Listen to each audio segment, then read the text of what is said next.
हम उस जल का आचमन करते हैं, हम उस जल को पीते हैं, आचमन करते हैं, तब उस शिवलिंग का जो तेज पुंज है, भगवान शंकर के शिवलिंग में जो तेज पुंज होता है, क्योंकि शिव महापुराण के अंतर्गत और लिंग पुराण के अंतर्गत,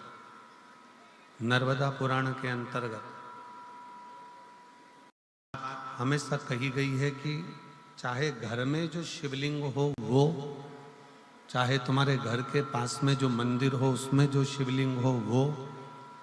या 12 ज्योतिर्लिंग, उपलिंग, ये जितने भी शिवलिंग विराजमान हैं, ये जितने भी शिवलिंग विराजित हैं, इन शिवलिंग पर जब हम जल चढ़ाकर उस जल का आचमन करते हैं तो उस शिवलिंग की जो ज्योति होती है, शिवलिंग की जो ऊर्जा होती है, शिवलिंग की जो एनर्जी होती है, शिवलिंग का जो बल होता है, वो बल हमारे भीतर भी उतरता है और हमारे रोगों को निवारण करता जाता है, हमारे दुखों को निवारण करता जाता है, हमारे कष्टों का निवारण करता जाता है, हमारे दुख, हमारी तकलीफें, हमारा कष्ट अपने आप समाप्त होते चले जाता है। 3 स्थान शिवलिंग पर वर्णित है कि ये 3 स्थान का जब स्पर्श करते हैं तो आप कितने भी रोग से ग्रसित क्यों ना हो, आप कितने भी रोग से घिरे क्यों ना हो, 3 स्थान का स्पर्श करने से आपको एक अलग से ऊर्जा प्राप्त होती है और आपके शरीर में कितना भी कंपन हो रहा हो, कितनी भी कमजोरी हो रही हो, कितना भी दर्द हो रहा हो, कितना भी कष्ट हो रहा हो, 3 स्थान शिवालय में शिवलिंग के जगह पर बताए गए हैं, उन स्थानों का स्पर्श करने से शरीर में एक ऊर्जा आती है, शरीर में एक बल उत्पन्न होता है, एक ऊर्जा आती है, शरीर के अंतर्गत एक ऊर्जा का संचार होता रहता है। अब उस शिवलिंग को अपन समझे, सभी लोग जरा स्मरण करेंगे। शिवलिंग के अंतर्गत 3 स्थान ऐसे बताए गए हैं जो हमारे को एक बल देते हैं, हमारे भीतर की एक ऊर्जा उत्पन्न करते हैं। हमारे अंदर कितनी भी कमजोरी होगी, अगर आपने वो 3 स्थान पर हाथ का स्पर्श कर कर पंचाक्षर मंत्र नमः शिवाय या षडाक्षर मंत्र ओम नमः शिवाय या श्री शिवाय नमस्तुभ्यम का स्मरण किया है तो वो स्थान का स्पर्श करते ही आपके अंदर एक ऊर्जा, एक एनर्जी, एक बल आपके अंतर्गत आता चले जाएगा, एक ऊर्जा आपके अंतर्गत आती चली जाएगी। 3 स्थान, पहला जो ये जलाधारी बनी हुई है, ये जो गोल जो भाग आता है, जलाधारी में जो भी गोल भाग है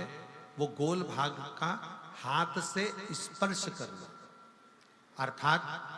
जो माता जी का हस्त कमल है पार्वती जी का, वो जो गोल जलाधारी है जिस पे शिवलिंग रखा हुआ है, वो गोल जला, ये जो चरण है जहां से पानी बहकर जाता है उस स्थान पर नहीं, जहां गोल भाग है उस गोल भाग पर अपने सीधे हाथ का स्पर्श करना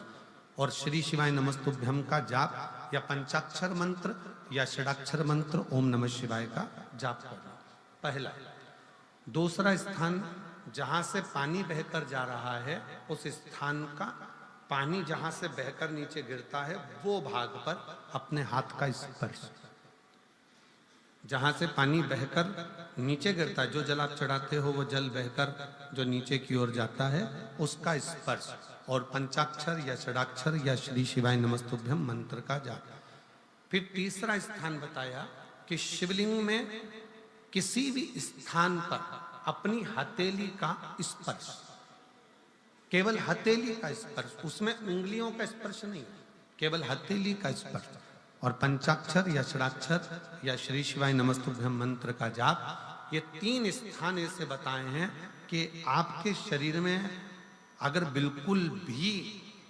बिल्कुल भी इतनी एनर्जी नहीं है कि आप 2 कदम चल सकते हैं, तो शंकर के मंदिर में, शिवालय में जाकर ये 3 स्थान का स्पर्श करिए। मंदिर से जब आप बाहर निकलेंगे तो खुद के बल पर निकलेंगे, कोई आपको उठाने के लिए जरूरत नहीं पड़ेगी। आप स्वयं के बल पर निकल सकते हैं, स्वयं के बल पर आगे बढ़ सकते, स्वयं के बल पर अग्रणी हो सकते, स्वयं के बल पर आप आगे निकल सकते हैं। 3 स्थान हैं जहां व्यक्ति के जीवन के दुख, तकलीफ, रोग, कष्ट अपने आप नष्ट होते चले जाते हैं। तो पहला जो स्थान है वो पार्वती जी का स्थान हस्तकमल, दूसरा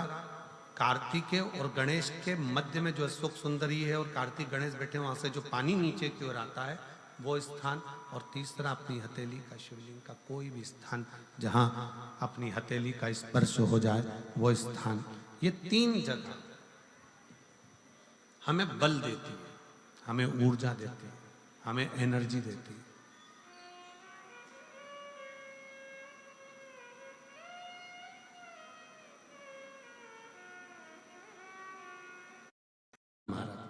देवी जी के लिए, माता रानी के लिए, जगत जननी के लिए गोलमाती का प्रयोग बहुत कम होता है महाराज। दोनों पति पत्नी व्रत चालू कर दो प्रदोष का, और प्रदोष काल में शाम के समय जाकर एक ही दिए में 2 लंबी बाती जानते हो ना, रुई की लंबी कपास की बाती 2,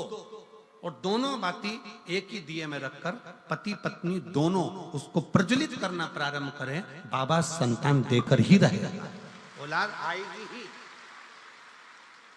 दीप की जो बाती में अंतर आ जाता है, एक गोल बाती में और लंबी बाती में अंतर आता है, बहुत अंतर आता है। पितरों के लिए गोल बाती का प्रयोग बहुत कम होता है महाराज। देवी जी के लिए, माता रानी के लिए, जगत जननी के लिए गोल बाती का प्रयोग बहुत कम होता है महाराज। ध्यान रखिएगा, एक पितर के लिए, एक जगत जननी जगदम्बा दुर्गा भवानी के लिए गोल बाती का प्रयोग कम होता है, लंबी बाती का प्रयोग ज्यादा होता है। क्यों? क्योंकि हमारे घर की कुल देवी और हमारे घर के पितर हमारे वंश की वृद्धि करें, इसलिए लंबी बाती रखी जाती है, जिससे हमारा वंश बहुत लंबा चले, बहुत उन्नति की ओर बढ़े, इसलिए लंबी बाती का प्रयोग किया। शिव महापुराण की कथा कहती है 5 जगह पर हमारा जलाया गया एक दीप जो प्रदोष के दिन, प्रदोष काल में लगाया जाता है, 5 जगह पर भारी पड़ता है। पहले नंबर पर, जम के बोलते जाओ, काल सर्प दोष। दूसरे नंबर पर पितृदोष। तीसरे नंबर पर घर का वास्तु दोष। हमारे घर में कितना भी वास्तु दोष है, कोई ने कह दिया यहाँ बाथरूम नहीं बनना थी, यहाँ पर शौचालय नहीं बनना था, यहाँ सीढ़ी नहीं बनना थी, वो सीढ़ी वहां बनना थी, ये सीढ़ी वहां बनना थी। तुम पूरा घर तोड़वा के देख लो, उसके बाद में जैसा वास्तु वाले हैं वैसा करा कर देख लो, उसके बाद भी तुमको शांति नहीं मिले तो समझ लेना कि तुम्हारे घर में अब वास्तु दोष तो तुमने दिखाकर समाप्त कर लिया, फिर भी वो समाप्त नहीं हो रहा, तो प्रदोष काल का लगाया गया प्रदोष के समय का दिया आखिरी में वास्तु दोष को भी समाप्त कर देता है और उसमें भी फल प्रदान करता है। काल सर्प दोष, पितृदोष, वास्तु दोष। चौथे नंबर पर 1 रुपया कमाया, 1.25 रुपये खर्च हुआ, पैसा आया गया। ये चौथे नंबर का व्यापार में थोड़े दिन दुकान अच्छी चली, थोड़े दिन बैठ गए, थोड़े दिन काम चला, थोड़े दिन बैठ गए, गाड़ी चली थोड़े दिन फिर बैठ गए, अर्थात हमारी फैक्ट्री थोड़े दिन चली फिर बैठ गए, कहीं ना कहीं तकलीफ, थोड़े दिन खाते थोड़े दिन रोते वाला चल रहा है। तो प्रदोष काल का, प्रदोष के समय का दिया इस दुख को समाप्त कर कर रेगुलर एक जैसी सांझी, एक जैसी लक्ष्मी की वृद्धि करते चले गए, प्रदोष काल का। और 5वें नंबर का प्रदोष काल का दिया, प्रदोष समय का दिया 5वें नंबर पर रोग का निवारण करता, रोग निवारण।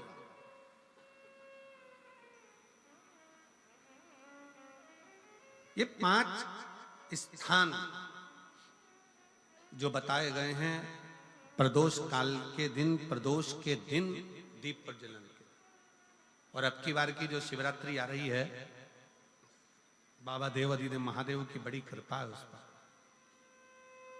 बहुत करुणा। 25 तारीख को प्रदोष और 26 तारीख को शिवरात्रि। अब जरा प्रदोष के पर्यांत की, प्रदोष के बाद की बिल्कुल लगी हुई पीठ से जो शिवरात्रि होती है, वो शिवरात्रि अगर उस शिवरात्रि का व्रत, साधना, तप, भजन, संसार का मनुष्य कर लेता है तो जिंदगी में उसने कोई व्रत किए ना किए हो, अगर एक व्रत शिवरात्रि का, प्रदोष की पीठ से लगी हुई शिवरात्रि का अगर कर लेता है तो उसको पूरे जीवन के व्रत का पुण्य फल प्राप्त हो। एक व्रत शिवरात्रि का प्रदोष पर्यंत की, अर्थात प्रदोष की पीठ से जुड़ी हुई। अब अगर आप कोई ब्राह्मण से, अगर कोई विद्वज्जन से, कोई पंडित जी से आप पूछेंगे प्रदोष कितनी बजे लग रहा है, वो बताएंगे। फिर प्रदोष लगने के बाद प्रदोष कब समाप्त हो रहा है, तो जिस दिन 26 तारीख हो रही है उसमें लगाया, दोनों की पीठ मिल रही, दोनों।